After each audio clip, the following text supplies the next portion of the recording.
Long March two গাজায় কিন্তু অনেকে সাধারণ মানুষ কিন্তু দলে দলে যোগ দিছে এবং কি সেই সাথে সাথে স্কুল কলেজ মাদ্রাসা শিক্ষক শিক্ষিকা ছাত্র ছাত্রীরা সবাই কিন্তু এই লং মার্চ টু গাজা অংশগ্রহণ করছে। দর্শক আপনারা দেখতে পাচ্ছেন আমরা কিন্তু এখানে এখন শাহবাগ মোড়ে অবস্থান করছে এবং কি তারা কিন্তু জামায়াত হচ্ছে একসঙ্গে একত্রিতভাবে কিন্তু তারা লং মার্চ টু গাজায় তারা কিন্তু সরাদ্দিন উদ্যানে তারা প্রবেশ করবে। এবং আমি যদি আরেকটু জিনিস আমি দেখানোর চেষ্টা করি যে একেবারে দেখবেন যে শাহবাগের মোড়ে কিন্তু প্রত্যেকটা মোড়ে কিন্তু মাইকের ব্যবস্থা করা হয়েছে, ঠিক একেবারে মাঠ থেকে কিন্তু সেই নির্দেশনা দিচ্ছে যে কিভাবে তারা কার্যক্রম শুরু করবে, সেই নির্দেশনা অনুযায়ী কিন্তু তারা এই কার্যক্রম করবে। দর্শক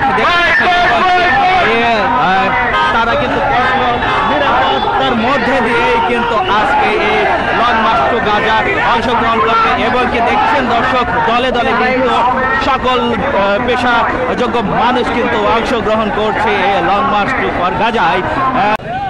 দর্শক আজ কিন্তু মার্চ ফর টু গাজা কর্মসূচি ইতিমধ্যে কিন্তু কর্মসূচি শেষ হয়ে কিন্তু যে যার মতন কর্মস্থলে তার গন্তব্যস্থানে কিন্তু চলে যাচ্ছে। সকাল থেকে দেখতে পেরেছেন যে সকাল থেকে কিন্তু হাজারো লাখো মানুষের ঢল নেমেছিল সেই সরাদ্দিন উদ্যানে। সেই সরাদ্দিন উদ্যান থেকে কিন্তু এখন সেই মার্চ ফর টু গাজা কর্মসূচি কিন্তু ইতিমধ্যে শেষ হয়ে কিন্তু এখন যে যার মতো কিন্তু তাদের গন্তব্যস্থানে চলে যাচ্ছেন। দেখতে পাচ্ছেন দর্শক শুধু ঢাকায় না, ঢাকার বাইরে কিন্তু বিভিন্ন জেলা বিভিন্ন উপজেলায় থেকে কিন্তু এই দর্শকরা কিন্তু এসেছে, বিভিন্ন কর্মজীবী মানুষরা কিন্তু এই মার্চ ফর টু গাজা কর্মসূচিতে অংশগ্রহণ করার জন্য।